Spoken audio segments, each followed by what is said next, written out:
Now we've got to get to some more calls before we get to the super chats. But in case I forget to do this later, because sometimes things get a little hectic, as a reminder, you're watching the Hang Up on the Line, where we've crossed the 60,000 subscriber mark. If you would click like down there, we always like to try to get to 666 likes.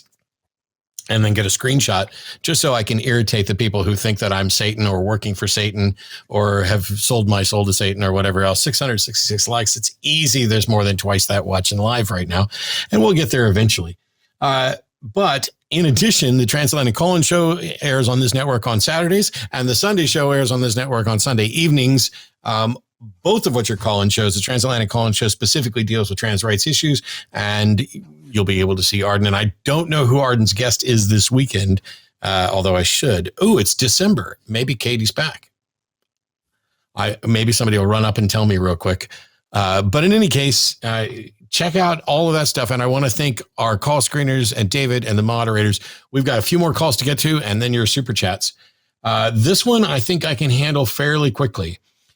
K, pronouns are he, him, from an undisclosed location, wants to know why the rights I extend to people isn't the same rights I extend to animals, correct? No, she did it twice. Hello, how are we doing today? I called 2 weeks ago in regards to your position into bestiality, and all I wanted to prove was that your criteria for determining which rights you're going to extend to animals is different for veganism than it is for bestiality. And I successfully demonstrated that they're different, because you said for bestiality that you're not interested in it and that you find it yucky, but that's not a reason in and of itself. Also, well, the animal can't consent. How about that? The animal can't consent.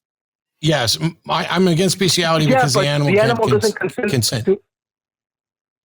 Yeah, the animal doesn't consent to it, but it's not the same. It's not the same issue. Or being mistreated. Bestiality and being killed for food aren't the same fucking thing. You can say they are all day, but they're not. But in any case, you haven't answered the question yet. You haven't asked a question. I'm going to give you one chance, Kay. Ask a question. You get one question. I'm going to answer it, and then we're moving on. Sure. What is your criteria for determining which rights you will extend to animals and why? My criteria for extending which rights I extend to animals and why are what rights I am convinced should be. I'm explaining it. Shut up. My criteria for determining what rights I extend to which animals and why is based on which rights I have been convinced should be granted certain rights and what the impact is on humanity of granting those rights to certain animals. Should I grant animals a right to vote?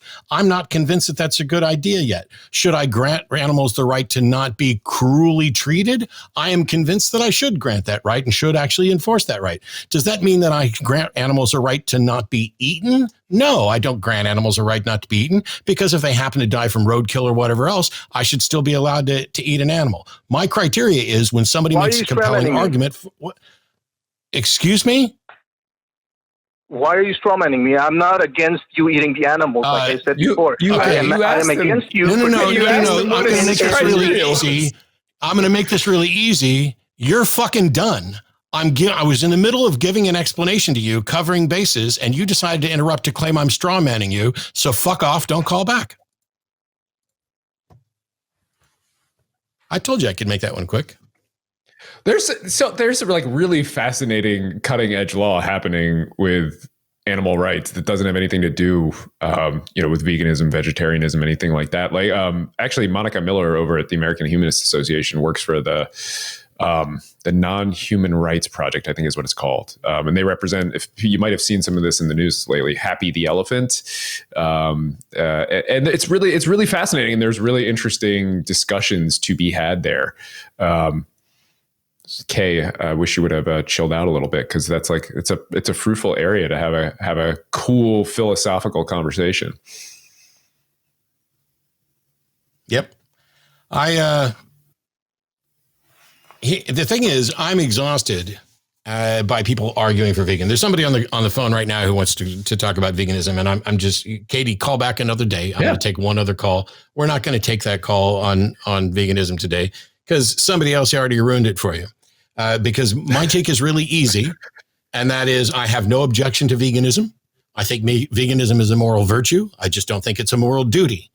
And I'm happy to have discussions about it at certain points, but I'm not going to dig into it anymore tonight because we've got one more call to get to, and then a bunch of super chats.